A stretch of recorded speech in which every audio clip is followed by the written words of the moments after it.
how to dispute a wrong charge on Cricket Wireless bill. So in here, the very first thing that you need to do is simply get into your cricketwireless.com and make sure that you're logged into your account just like that, or you can simply get into your My Cricket app and then log into your account, right?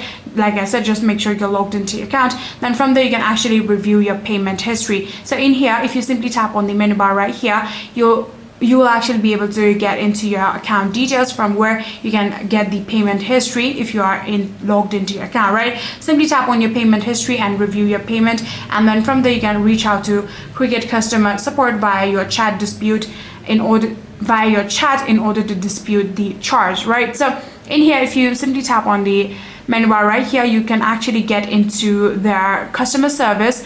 So in here, you can actually tap on the option help right here, and then from there you can simply tap on chat with us, and then from there you'll need to simply tell them that you want to dispute the charge that you have gotten wrongly, explain them your problem. I'm pretty sure you'll actually be able to get your refund back to you. So yeah, that's it.